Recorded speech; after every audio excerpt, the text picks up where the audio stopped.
Bonjour téléspectateurs d'MTV. Une deuxième fois, nous sommes là au niveau du Trésor public pour rencontrer notre grand frère Ibrahima Moulay Touré, responsable politique du Benno Bokk Yaakaar de Sédhiou.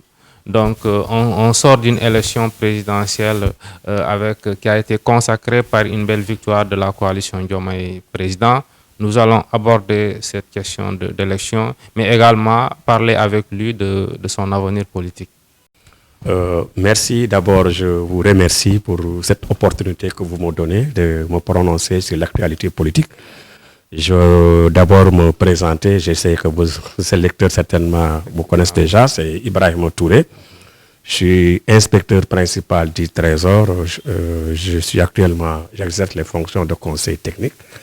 Mais politiquement, j'ai eu un mouvement que j'ai créé avec quelques amis qu'on appelle Promouvoir l'émergence à Sédhiou.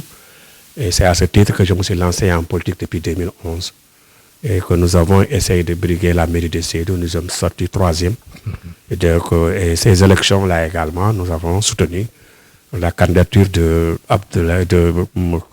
Amadou Ba. Malheureusement, ça n'a pas marché. Absolument. Voilà, donc si je devais me présenter de façon très sommaire, voilà ce que je peux dire.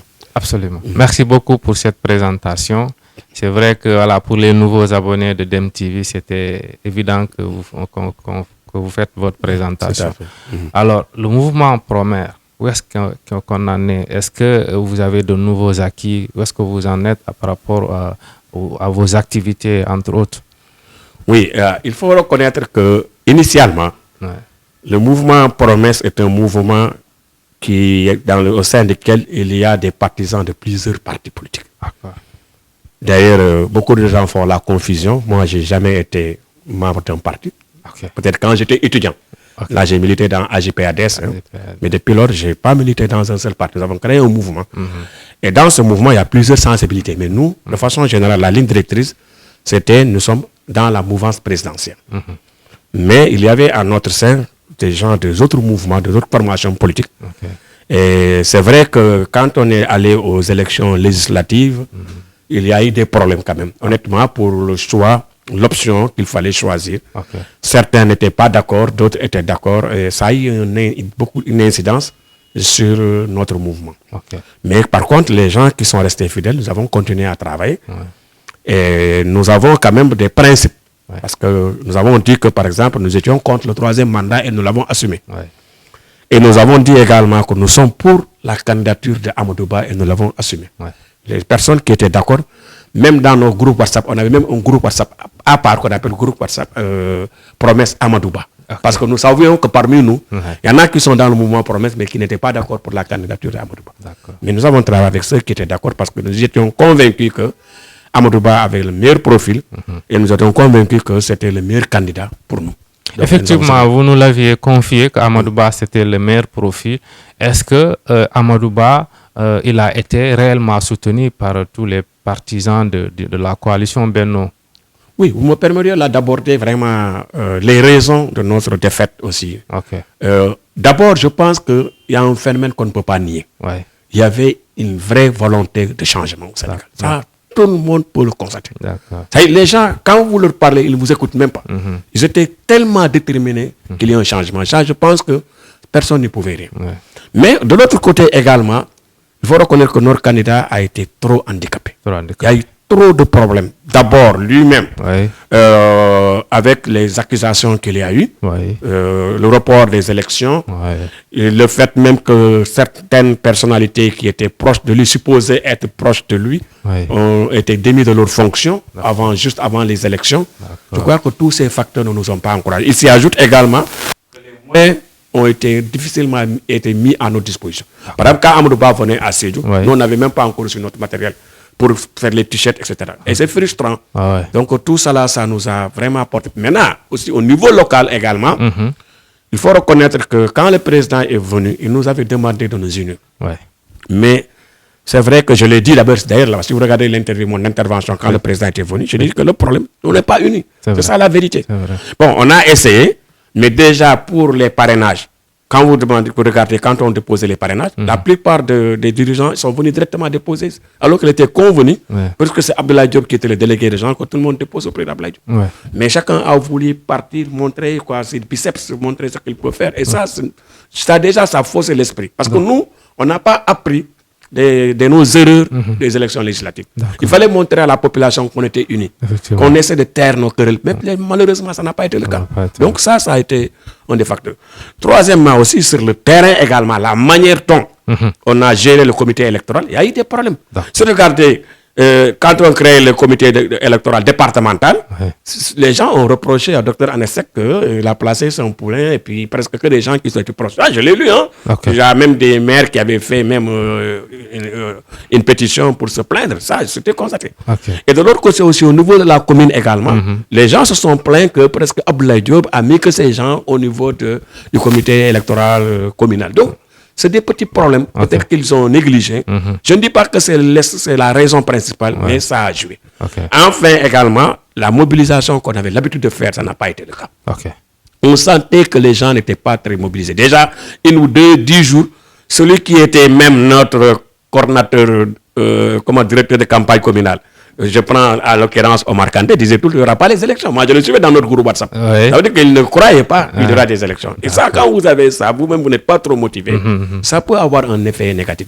Je ne dis pas que c'est ça, mais au moins, on aurait pu atténuer l'effet que nous avons eu. On aurait pu encore faire un résultat meilleur que ce que nous avons si nous étions encore bien unis. Par rapport aux responsables de ces comités-là, communal ou départemental. La décision était venue d'où? Est-ce que c'était au niveau de Amadou Ba ou bien du président Macky Sall? Non, c'était au niveau local. C'était au niveau local. Ils ont même failli en venir eux-mêmes, il paraît. Bon, ça s'était très mal passé. Moi, je n'étais pas là-bas, mes délégués étaient là-bas. Nous, on a été intégrés dans le comité communal. Là, on a travaillé avec eux, à travers les Mapatedjan et Baro. Mes responsables étaient présents. Mais j'avoue que quand même, il y a beaucoup à dire. Je ne veux pas dans la presse révéler des problèmes que... Voilà. Mais honnêtement, il y a beaucoup à dire. Je pense que ça a vraiment découragé les gens. Est-ce que cela ne veut pas dire que cette désunion plane toujours sur la tête des responsables sédiois? C'est la vérité. La manière dont on fait la politique à Sédhiou, je suis désolé. C'est malheureux. Mais il faut que ça change. Il faut que ça change. Et beaucoup de gens ne le savent pas, mais nous ne sommes pas dans cette logique coûte de vouloir avoir quelque chose. Non, nous, on avait un projet pour Sédhiou. Et quand j'ai lancé mon mouvement, qu'est-ce que je disais? Première raison, Sédhiou. Deuxième raison, Sédhiou. Troisième raison, Sédhiou. Nous, on se battait pour Sédhiou. Mais d'autres avaient d'autres préoccupations. C'est ça la vérité. Mais quand vous avez un maire qui ne préside jamais de conseil municipal, qui ne vient que d'exceptionnellement, il vient à Sédhiou, mais il n'y a pas de rencontre. Même nous, au niveau de la coalition Benno Bokk Yakaar, presque il n'y a pas eu de réunion préparatoire. En 2019, on se voyait ici, on faisait des réunions, on préparait, on se rencontrait, on a fait les tours, mais ce n'était pas le cas cette fois-ci. Donc, les populations n'ont pas senti notre présence. Le bémol, alors, ça doit être le délégué régional, Abdoulaye. Sauf que le délégué régional ne s'entendait pas très bien avec les autres. C'est ça aussi, c'est la vérité. Objectivement, vous êtes de Sédhiou, vérifiez l'information. Mais ça n'allait pas. Des responsables qui ne s'appellent même pas au téléphone, qui ne se voient pas. Il n'y a aucune réunion de coordination. Il y a un problème. Quand le Premier ministre était venu là-bas, il avait donné un soutien. D'autres ont reçu, d'autres n'ont pas reçu. Nous, par exemple, on a été laissés en rade. Et pourtant, j'étais 3e aux élections locales. Il y a un minimum de respect qu'on nous doit. Mais ça n'a pas été le cas. C'est beaucoup d'autres plans. Nous qui n'avons occupé aucune responsabilité. Regardez ces élections. À quelques jours, je crois la veille des élections, le comité électoral avait des difficultés financières. Ils sont venus nous voir. Nous avons donné une contribution financière. Peut-être que symbolique. Et pourtant, nous n'occupons aucune fonction. Depuis 2019, je me bats pour Macky Sall. Je n'utilise que mes moyens. Et pourtant, la fonction que je coupe comme conseiller technique ne me permet pas de me déplacer tout le temps. Je suis obligé de prendre mes congés et de déduire de mes congés tous mes déplacements. Ce n'est pas évident par rapport à ceux qui occupent des responsabilités et qui ne vont même pas sur le terrain. Les populations n'ont pas aimé cela. C'est ça la vérité. Si on regarde objectivement à Sédhiou, il y avait plusieurs raisons qui peuvent expliquer. Quand vous partez vous-même, vous sentez qu'il n'y avait aucune motivation. Il n'y avait aucune motivation. Mais sinon, avec tout ce que Macky Sall a fait pour Sédhiou, quand même, ce n'était pas normal qu'on ait ce genre de score à Sédhiou. Maintenant, si on sent que même Macky Sall, on sent qu'il ne soutient pas tellement la candidature de qui, parce que, en tout cas, moi, je ne l'ai pas entendu faire des déclarations, il n'est pas intervenu pendant la campagne. Ce que moi, je n'ai pas du tout aimé. J'ai pas du tout aimé. Parce que Amadou Ba n'a jamais demandé à être candidat. C'est eux qui lui ont proposé. Même s'il y a des problèmes, en tout cas, nous, on ne connaît pas ces problèmes. On n'est pas au courant de quoi que ce soit. Donc, nous, on a été loyal. Et si c'était à refaire, moi, je le ferais. Parce que je pense que c'est ça qu'il faut faire. Quand vous êtes avec quelqu'un, il faut aller jusqu'au bout. Donc, ça n'a pas été le cas. Donc, on peut dire que dans la défaite de Amadou Ba, il y a une certaine responsabilité du chef de l'État, Macky Sall. Bien sûr, il y a une très grande responsabilité de Macky Sall. Une très, très grande responsabilité. D'abord, il a tardé à dire qu'il renonce au 3e mandat. Deuxièmement, il a pris du temps pour choisir son candidat. Et troisièmement, il faisait planer un doute sur est-ce que les élections auront lieu ou pas. Mieux, il a fait reporter les élections à tort parce que le Conseil l'a rappelé à l'ordre. Et après également, il y avait l'étape de la Cour suprême. Là aussi, il y avait du doute. Est-ce que la Cour suprême va annuler ou pas? On ne savait pas. C'est après cela réellement que nous avons commencé la campagne. Après même ça aussi, on change le gouvernement, on enlève tout ce qui était proche de qui. Avec la sortie de Sonko, de Diomaye, etc. Quand même, ça fait trop. Dans des conditions comme ça, vous comprenez aisément que le Benno Bokk Yakaar ne pouvait pas remporter ces élections. D'ailleurs, il a eu un score très honorable, 35%, mais il pouvait ne même pas avoir 20% dans ces conditions. Donc, de ce point de vue, je pense que Amadou Ba a été vraiment victime de cela. Je ne sais pas ce qui s'est passé, je ne suis pas dans le secret de Dieu, je ne sais pas. Mais tout le monde sait qu'objectivement, il y a eu des problèmes. Et ça nous a vraiment porté préjudice. Alors, quel avenir politique pour Amadou Ba? Il doit rester dans le Benno, il doit créer son propre parti, il doit consolider les acquis et aller avec tous les responsables de Benno. L'idéal pour Amadou Ba, c'est de se baser sur le socle déjà existant de Benno Bokk Yakaar et de l'APR. Mais objectivement, tous les analystes politiques sont d'accord que c'est l'APR qui ne portait pas dans son cœur la candidature de Amadou Ba. Parce qu'il y a eu des pontes de l'APR qui ont fait des communiqués qui sont sortis dans la presse, carrément qui ont attaqué Amadou Ba. Ça, c'était très malvenu. Il y a eu des hauts responsables qui ont dit ça. Et puis, c'est un de policier. L'APR ne porte pas dans son cœur Amadou Ba. Je ne sais pas pourquoi. Et donc, est-ce que Amadou Ba pourra gérer? Certains même disent qu'on a confié les rênes de l'APR à Mame Diop. Moi, de toute façon, ça ne me regarde pas. Je n'ai jamais milité dans l'APR et je ne vais jamais militer dans l'APR. Par contre, si Amadou Ba prend ses responsabilités et crée un parti politique, il se peut effectivement que je travaille avec lui. De la même façon, je n'exclus de travailler avec personne parce que nous, notre projet n'est pas attaché à une personne. C'est par rapport à notre vision. Notre problème fondamental, c'est Sédhiou. Nous voulons aider notre localité. Si nous voyons des gens qui sont prêts à travailler avec nous dans ces conditions, nous sommes prêts à travailler avec eux. Le président Diomaye et son premier ministre Ousmane Sonko avaient dit, et ils l'ont répété, qu'ils sont prêts à travailler avec toutes les compétences, qu'ils soient d'ici ou d'ailleurs.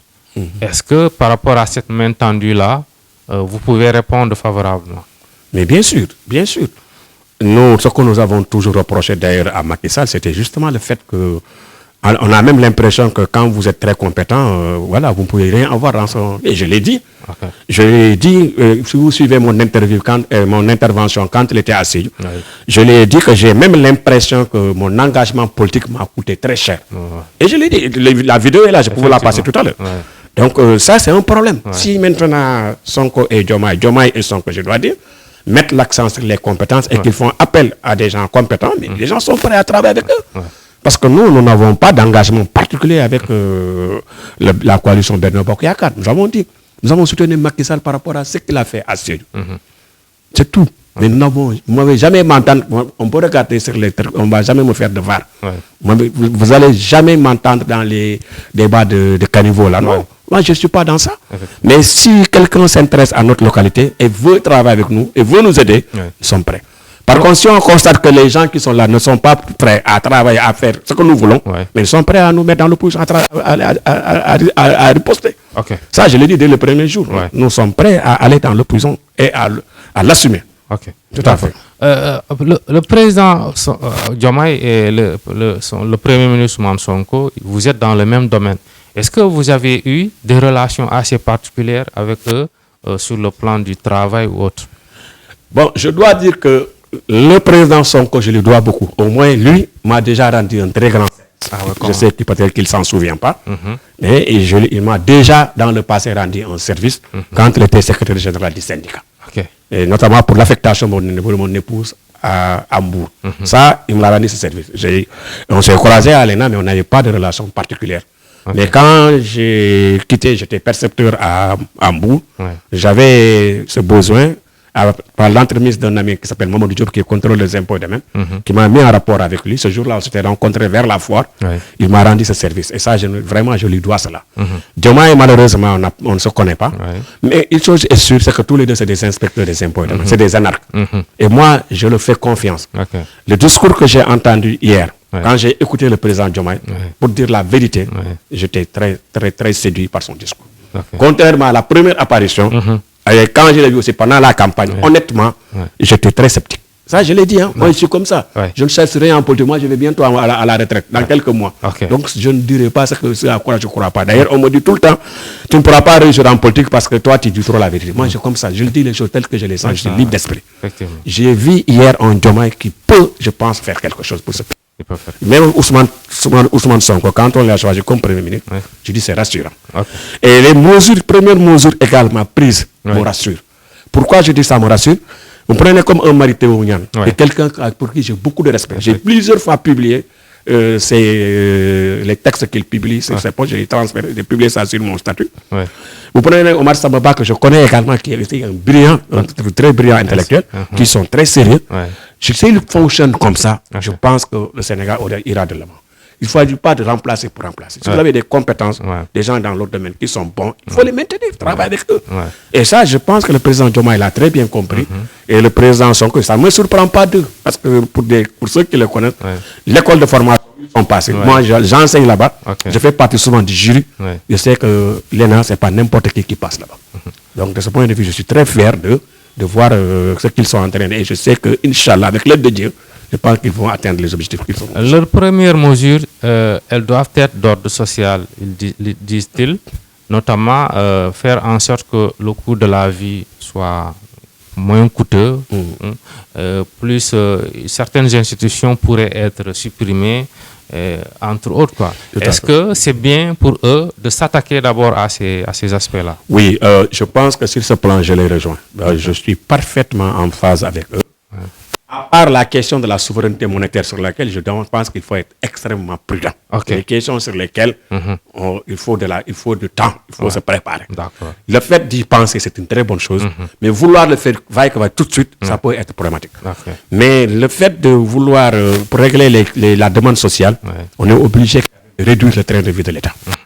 Et ça, s'ils ne le font pas, ça peut être difficile. Parce que aussi, les ressources là n'augmentent pas exponentielle. Donc, il faudra essayer de réduire le train de vie de l'État.